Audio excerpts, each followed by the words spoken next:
Alrighty, so we've just wrapped up a great conversation here in Bankstown. Thank you for having me. It was a great time. See you soon. Tell us about who Ahmad is. I guess it's different for different people that you ask, but I guess for me, I'd like to think that I'm just a young boy, just trying to make a difference in the world, in the disability world specifically. Grew up in southwest Sydney, around the community, and I guess that's what really has driven me to do what I do today. Trying to enjoy life and take one thing at a time. Amazing. And you're of Lebanese background. You were born and raised in Australia. Yep. Your parents... Both Lebanese. Have you been to Lebanon? Yeah, many times. Yeah, I love going to Lebanon. It's obviously see family as well, but just the people there, they're so warm and just, open arms. So hospitality's amazing. Yeah. Food's amazing as well. Scenery's amazing. Takes you 45 minutes to get to the snow. Here it doesn't. Here it takes you God knows how long. So everything's quite local, and just like the people. That's the best thing I find. Can you tell us a little bit about the disability you have? Yeah. So I was born with spina bifida. Yes. And without really getting to medical, I'm missing nerves in a certain part of my spine, which then has led to me using crutches, using wheelchair to move around a lot. And I've just adapted to it throughout my life. It's just another way around it. Yeah. And we're filming from a basketball court today. I said to you, let's film from a basketball court. I've seen you play basketball online.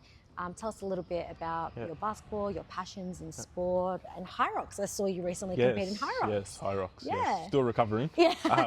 But it got through it. You got some good muscles. I try. Yeah. So with basketball, I have been playing for maybe 7 years now, but only maybe 4 years competitively. Yeah. Previous to that, I was just coming around with a group of young kids like me. At that time, I was like 7. Yeah. Just shooting the ball around, throwing it around. Yeah. Competitively, like I said, 4 years ago, 3-4 years ago, that's where I started playing for New South Wales.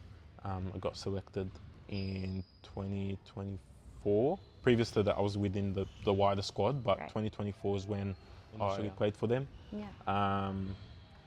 And it's just been, I love it. I mean, it gets my mind away from everything else that's happening around in the world, in my life as well. And it really does transfer over to what I do in besides the basketball, like the problem solving, the critical thinking that you have to have on the court, where to pass, who to pass to, the right places to go in and out of. And sometimes that won't work, and it's the same thing with my work that I do outside.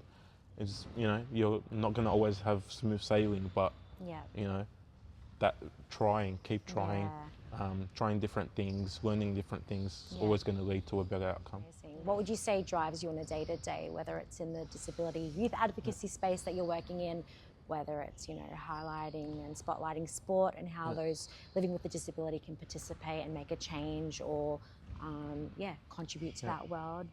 I guess within the advocacy space, I know most people say we want to empower the voices of young people and speak up for them, but I take the approach as, why can't I help those people create their own voice? Because at the end of the day, I am Ahmed. I am not the millions of people out there, right? So I can only speak for what Ahmed has gone through.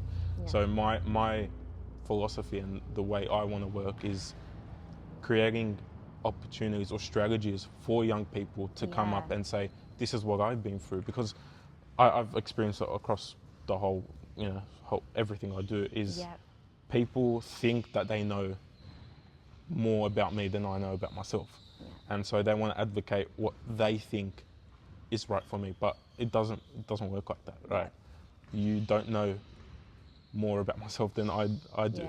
And so the way I want to keep working, and hopefully I'm on the right track, but is to, have those young people create their own voice where they can tell their own authentic story, and not what's perceived by someone else. Yeah, essentially. amazing.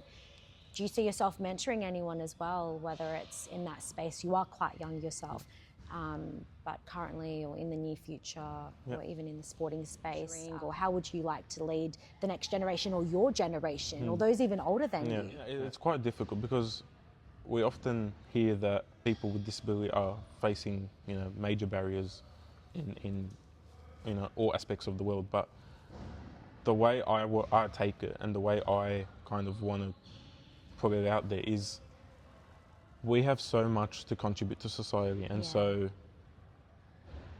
we need to have those spaces, and we should have those spaces. But unfortunately, that's not how things have turned out. So the way I want to create those spaces is, again, like I said, empowering young people to speak for themselves. Whether it be me sitting one-on-one with people, young people, older people, like you said, I just want them to tell their story. I don't want them telling someone else to tell their story. You know what I mean? So give them the direct platform. Exactly. Because you can twist it. But when you're sitting and you're speaking to people about what you've been through, it does hit different to the audience. So it's about creating our voices for ourselves and putting it out there to the world. And what can you share with us that you're working on, or if there's something that you can't share, is there something that we can kind of look out for in the future? So I am involved in a lot of youth advocacy spaces. So I'm involved in the local council, so Canterbury-Bankstown Youth Advisory Working Group, where I work along a great, talented group of young people who advise council on things having to do with youth. So we often sit down and we say, this is what we want for the youth. These are the events, and we actually co-design those events in partnership with council. Amazing. So it's great on a local level. On a wider scale, I'm involved in the New South Wales Youth Advisory Council, which for me is an honour to be part of such a amazing council. 12 young people come together across New South Wales to inform policy on a state level, on a state government level. And for me, that's a massive responsibility. Particularly as someone with a disability, I represent over 1 million people in New South Wales who have a disability, and so that responsibility comes with a lot of pressure, but at the same time it's a blessing, like I said. And a recent project that I just launched only yesterday is entry-level employment for young people with disability. So part of my role on the New South Wales Youth Advisory Council is that I develop a personal interest project, kind of.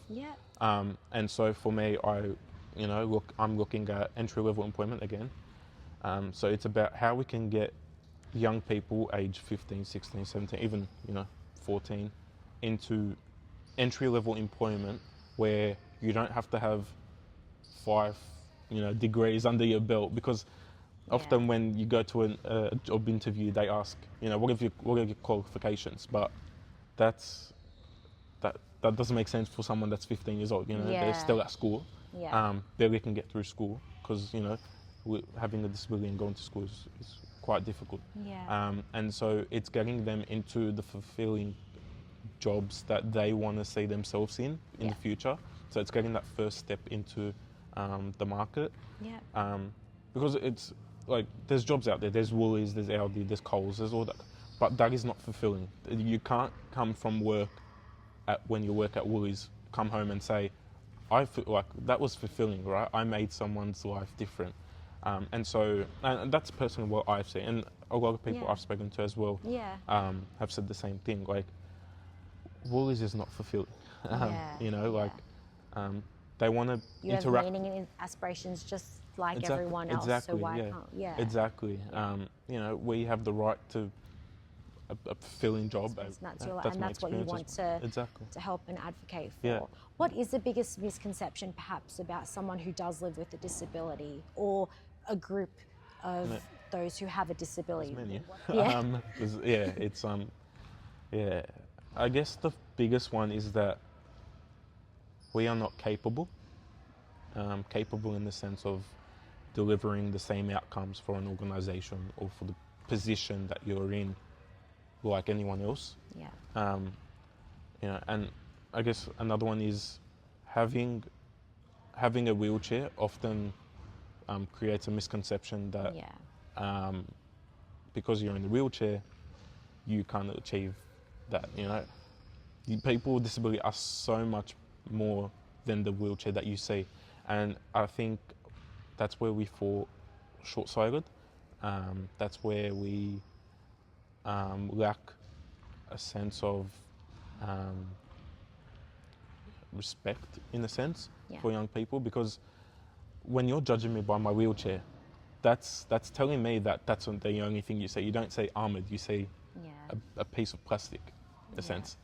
You know, I'd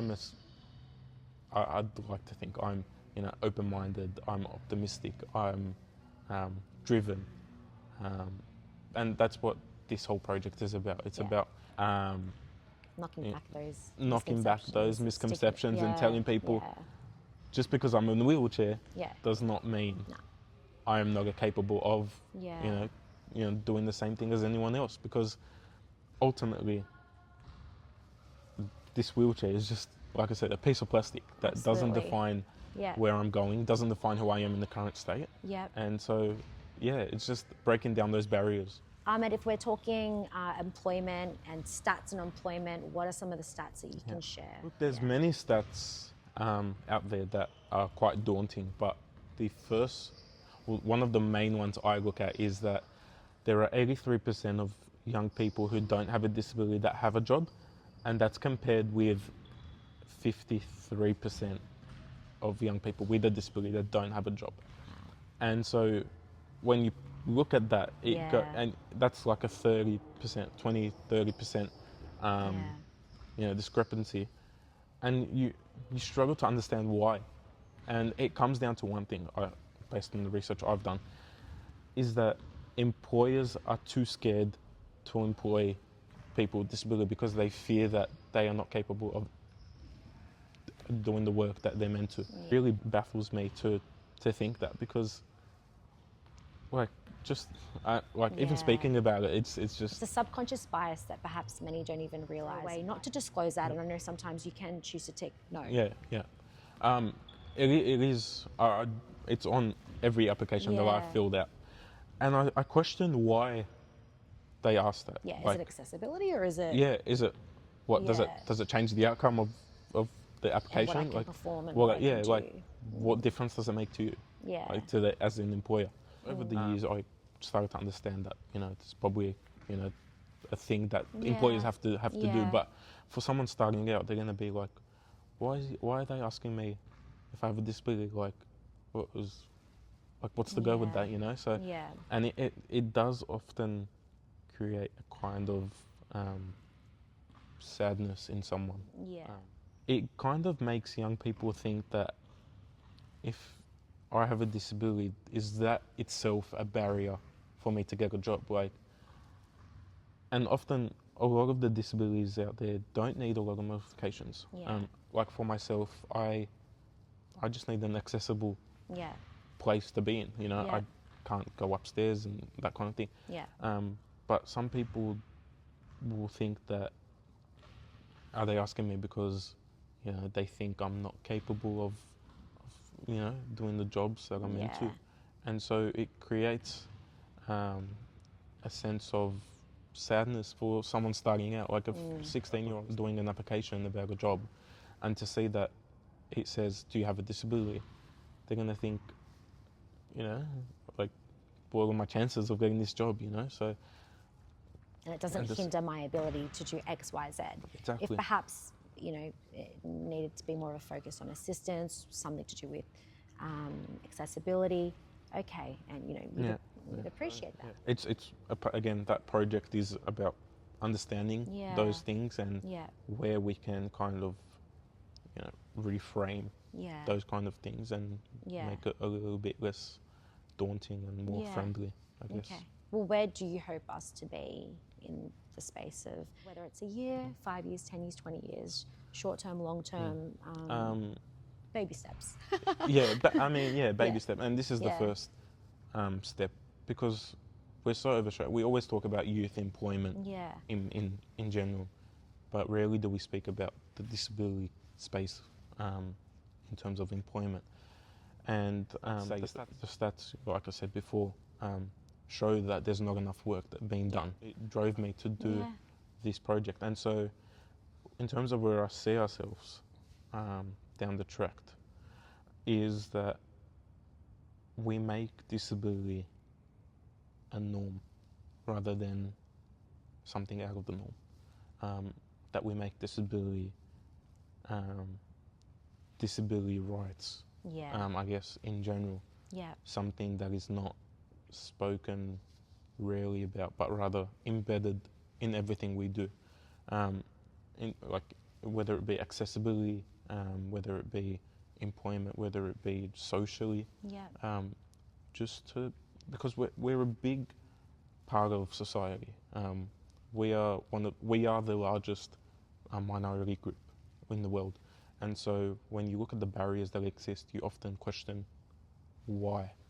If we're the biggest minority, why do these barriers exist? And so this is the first step. This project is the first step in opening those conversations and opening the doors to change.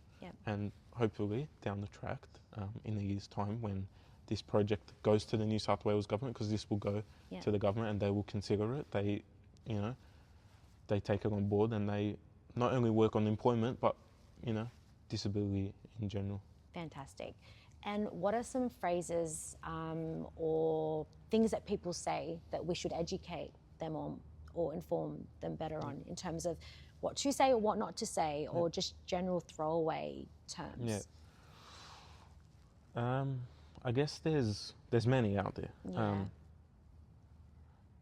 I guess when we see the word disability itself creates that perception that just push them to the side kind of thing. But we need to see beyond disability, the word disability. We need to see what's in the heart. We need to see what's in the mind. And we need to see the skills that we can bring to the table, because often young people with disability and people with disability in general have a lot to bring to the table, but that is overshadowed by going to the old school meaning of disability, where people are framed as incapable.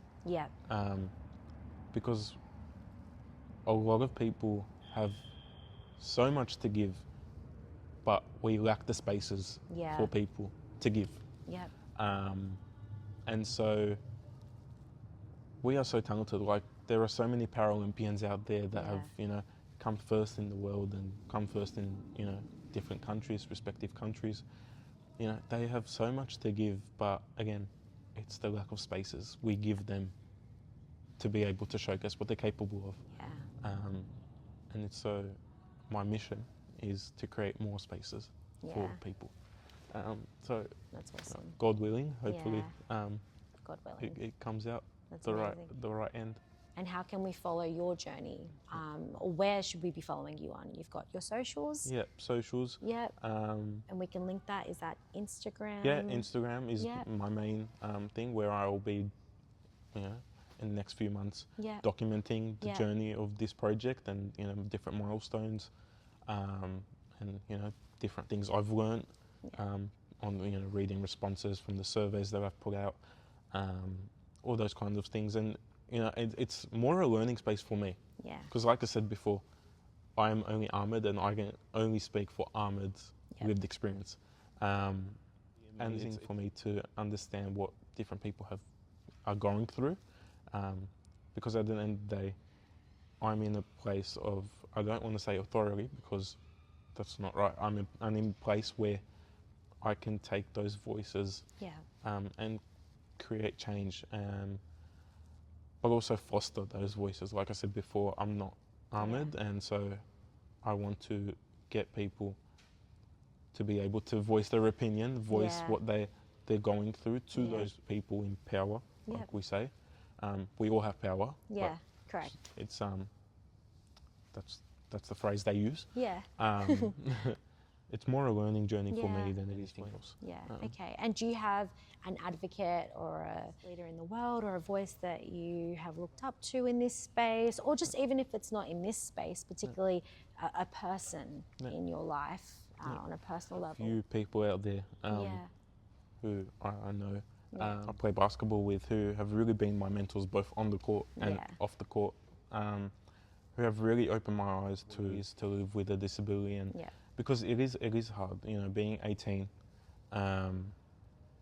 you kind of feel like you don't fit in society at times, and so when you see someone much older than you who has a full-time job, has a family, is living life, playing basketball, doing all these kind of things, you kind of think that I am capable of doing the same thing, but it's all about the mindset. Technical difficulty. We had to get out of the basketball court, so change of scenery. We're here with this brick wall. But the best. Nonetheless, we're here. Yeah. So Ahmed, you're quite young. You're 18. You are just at the start of this amazing journey. Do you have any wise words or something that you look to that gives you inspiration? I'd say to those out there, to young people, spend so much time questioning whether you're good enough that you don't discover what you're capable of. Because for me, I would never have imagined that I would be on the New South Wales Youth Advisory Council.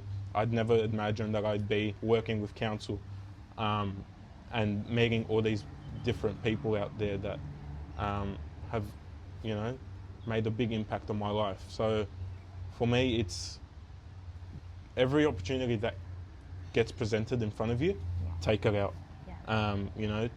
Do everything you can to put yourself out there. And it is daunting, I know that. I like I said, I wouldn't have imagined I would be speaking to, state ministers about different issues and, presenting to them, and, mayors and ministers, all that kind of stuff.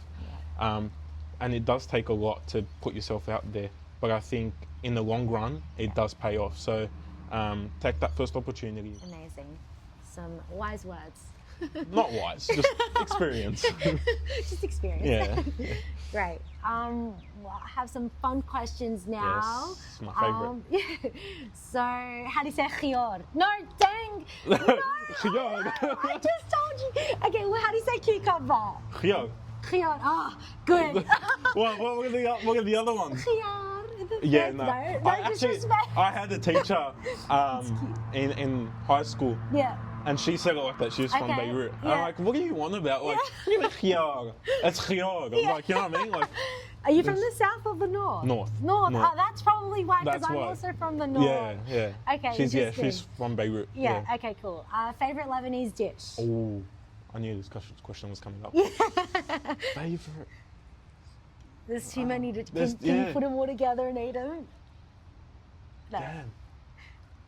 It'd be one of two. It'd be a malfouf. Oh, yum. Or it'd be a classic Lebanese barbecue. Yeah, I love that. Yeah. Okay. One of those. Nice. Depending on the day. Winter, I'll probably go malfouf. Yeah, that makes Summer, sense. I go barbecue. Smart. Yes. True or false? In Lebanon, you can go to the snow and the water in the same day. You can go to the beach and then you can go to like the Alps. True. True? Cool.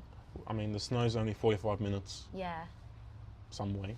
Yeah. Up there. Yeah. And, the beach is the other way around. When you mentioned the snow before, I was going to say yes, and at the same time, you can also switch. Yeah. And that's amazing about Lebanon. Like, despite it being a small country, but, the culture there, everything, the scenery. Do you love the village, actually?